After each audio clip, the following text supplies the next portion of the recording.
¿Realmente Emmanuel Macron ha cambiado de rumbo en su relación con Rusia? ¿Es posible que la élite europea esté más preocupada por sus propios activos que por las crisis que enfrenta el continente? La reciente reunión de diplomáticos en París reveló un giro sorprendente en la postura de Francia, que ha dejado a muchos preguntándose si la estrategia europea está realmente alineada o si simplemente se están apagando incendios con soluciones improvisadas. Mientras tanto, suscríbete a mi canal SheoPulse, dale a me gusta y deja un comentario de al menos 7 palabras. Si quieres, comparte este video. Para ayudar al canal, puedes hacerte patrocinador usando el enlace debajo del video o haciendo clic en el botón Super Me Gusta. El comentario con más Super Me Gusta se fijará permanentemente en el video. Gracias y sigue así. La escena fue tan reveladora que incluso los diplomáticos europeos, acostumbrados a situaciones tensas, intercambiaron miradas de incredulidad. El mismo Macron, quien durante años se presentó como un firme defensor de la presión sobre Moscú, de repente moderó su discurso y admitió que las cosas son más complicadas de lo que se pensaba. Hablando con una cautela inusual, sugirió que la situación requiere una atención delicada, como si estuviera intentando retractarse de su anterior belicosidad. En este punto parece que París ha comprendido que el experimento europeo de jugar con los fondos ajenos se ha convertido en un campo de minas legales, donde cualquier paso en falso podría costar no solo reputación, sino también miles de millones de euros de dinero real. En medio de este panorama, se descubrió que Francia había estado protegiendo silenciosamente 25.000 millones de euros en activos rusos durante más de 2 años. De esta suma, 18.000 millones son activos estatales ocultos en bancos comerciales. Bruselas, al enfrentarse a una escasez de liquidez para su crédito de reparaciones, se topó de repente con que París guardaba la parte más opaca de esta historia. Mientras otras capitales europeas ejercían presión sobre Francia, ésta reiteraba su mantra sobre la confidencialidad de los datos de sus clientes, dejando a los funcionarios europeos esperando una transparencia completa que nunca llegó. En su lugar, recibieron solo un encogimiento de hombros y la insinuación de que la banca privada no es un tema que se pueda discutir a la ligera en el contexto de la política actual. La situación se volvió aún más complicada cuando se supo que, a pesar de que los activos en Euroclear pueden ser utilizados libremente, los fondos en bancos comerciales tienen una naturaleza jurídica diferente. En otras palabras, aquellos que deseen congelar los activos deberán asumir las consecuencias de sus decisiones.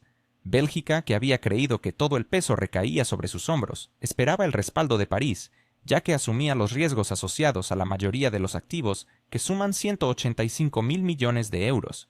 No obstante, para su sorpresa, Francia optó por mantenerse al margen, enfatizando que Euroclear y los bancos privados no son lo mismo. Los belgas, reconociendo su vulnerabilidad en esta compleja red, expresaron su preocupación.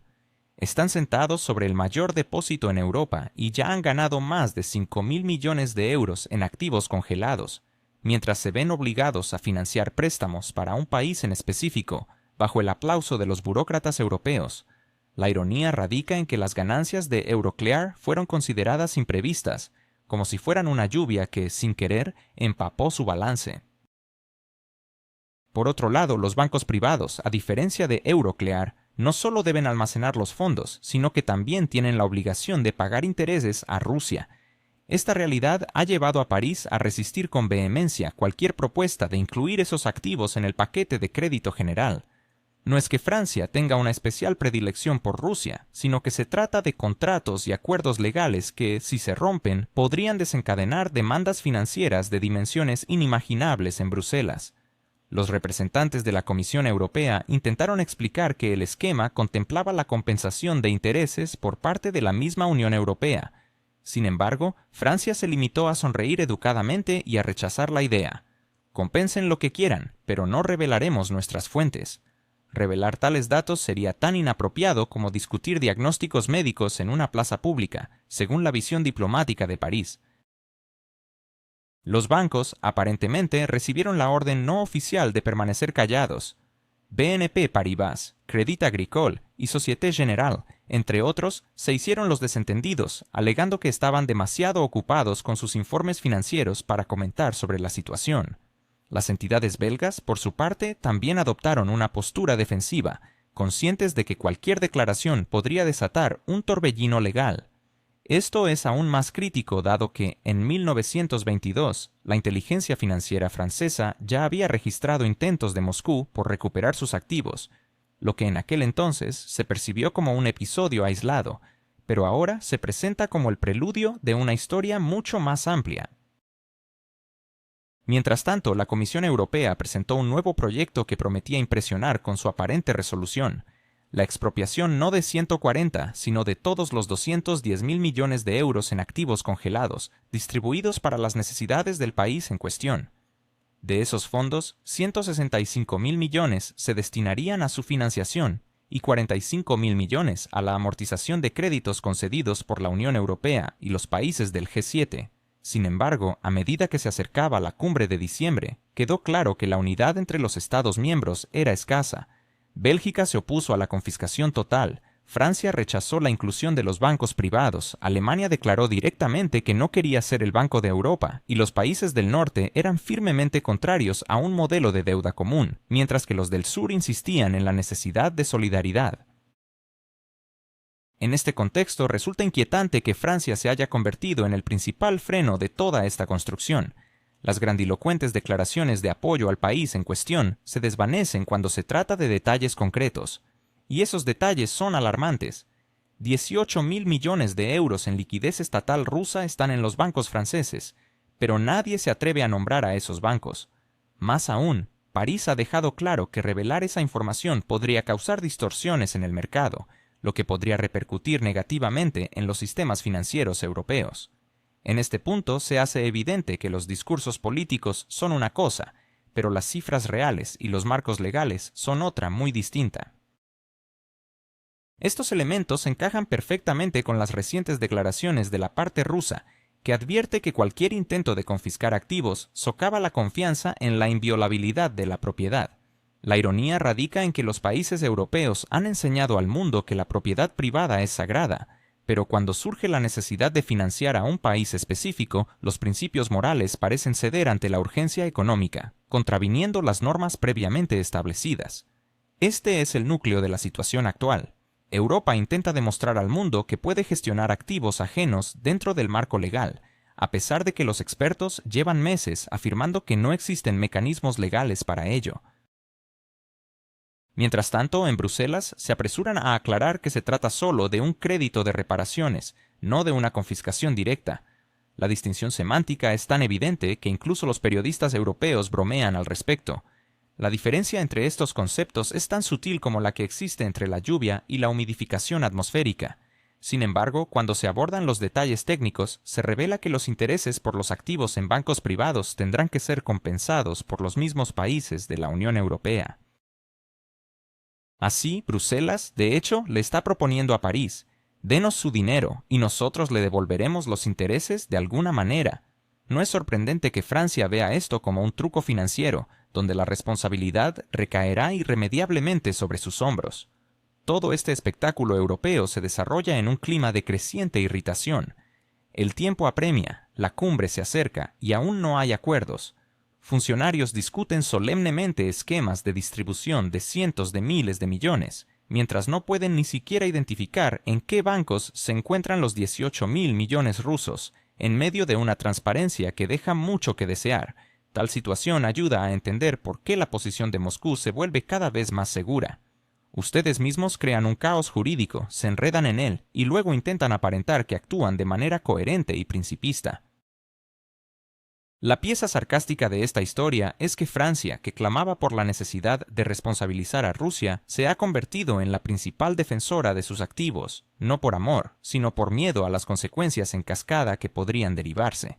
Cuando París intentó explicar que los activos en bancos comerciales no deben mezclarse con los de Euroclear, un descontento silencioso comenzó a surgir en Bruselas. En el lenguaje diplomático, esto se traduce en una suave frase: los bancos franceses observan el debate, pero no participan. Es decir, permanecen callados y hacen como si la conversación no les concierne. Con todo esto se configura una imagen que, aunque compleja, refleja las tensiones latentes en la actual política europea y su manejo de las crisis. ¿Es realmente Estados Unidos un aliado confiable para Europa? ¿Por qué la canciller alemana se muestra cada vez más esquiva al hablar de Washington? ¿Qué papel juega el primer ministro británico en este intrincado juego de alianzas? Mientras los líderes europeos dan discursos sobre solidaridad y cooperación, ¿sus acciones realmente reflejan este ideal? Hoy exploramos el complejo entramado de relaciones entre Europa y Estados Unidos, un escenario donde las palabras y los hechos parecen estar cada vez más desconectados. Cada político europeo parece tener su propia agenda oculta. Mientras algunos claman por reparaciones, otros exigen solidaridad y otros más piden que se restablezca el orden. En medio de esta confusión, París no oculta su satisfacción, ya que ha estado argumentando durante años que Europa necesita su propia arquitectura de seguridad, y ahora Washington parece corroborar esta idea. Sin embargo, en Berlín la atmósfera es completamente diferente. La canciller Merkel, tras la contundente intervención del vicepresidente estadounidense en Múnich, se muestra notablemente desalentada.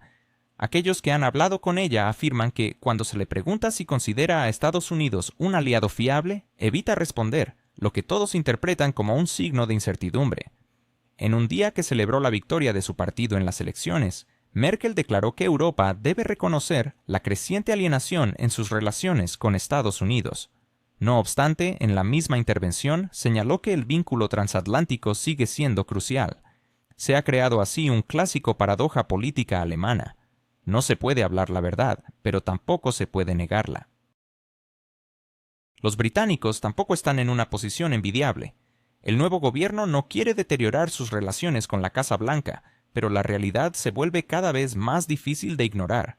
Esto se hace especialmente evidente en el contexto de un país conocido donde Londres, junto con París y Berlín, continúa apoyando a las autoridades locales para evitar que se detenga la fase activa del conflicto. Así, mientras los europeos hablan públicamente de buscar la paz, sus acciones sugieren que el cese de hostilidades en este momento sería percibido casi como una derrota. En contraposición, Washington intenta convencer al presidente de dicho país de que haga concesiones. Los aliados parecen tirar en direcciones opuestas en un mismo proceso y luego se sorprenden de que las negociaciones se estanquen. En este contexto resalta la situación de Hungría. El primer ministro Orbán, quien desde hace tiempo se ha erigido como una disonancia en el concierto europeo, ha apoyado abiertamente la posición de Estados Unidos. Al acusar a los burócratas europeos de dictar qué deben leer sus ciudadanos, se alinea con la crítica estadounidense hacia una burocracia que ha perdido el contacto con la realidad. Su ministro de Relaciones Exteriores fue aún más allá, afirmando que una revolución patriótica está en camino. Esto suena casi como una burla, especialmente tras la multa impuesta por la Comisión Europea a la plataforma X. Europa multa una red social, mientras que un aliado dentro de la UE aplaude al infractor. Italia, bajo el liderazgo de la primera ministra Meloni, adopta una posición igualmente conveniente.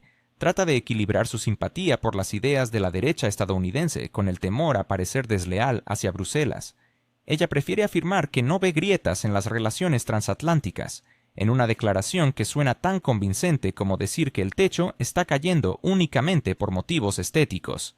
Al mismo tiempo, subraya que Europa debe garantizar su propia defensa, insinuando que Estados Unidos podría dejar de hacerlo por ellos. Desde Washington se comenta que Meloni no siempre respalda la línea de Trump en relación a Rusia, pero su enfoque parece ser cómodo para la Casa Blanca. Ella no discute, simplemente asiente en los momentos adecuados. La estrategia de intervención en los asuntos internos de los aliados, que Estados Unidos ya no oculta, se alinea perfectamente con la retórica de las fuerzas de derecha europeas. Meloni, quien ha utilizado durante años el argumento de la sustitución demográfica, se encuentra de repente en sintonía con la doctrina estadounidense, que advierte sobre los riesgos civilizatorios que enfrenta Europa. Washington ha comprendido que la política europea avanza en la dirección correcta por sí sola, lo que significa que puede dar un ligero empujón al proceso sin grandes costos. Es notable que Meloni, tras una conversación con el presidente de ese país, hizo hincapié públicamente en el deseo de Estados Unidos de alcanzar la paz.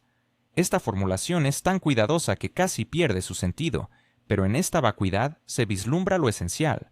Un intento de Italia por mantener las apariencias sin entrar en conflicto directo con Washington, Bruselas o su propia audiencia interna, que cada vez entiende menos por qué Roma debe financiar proyectos estratégicos ajenos.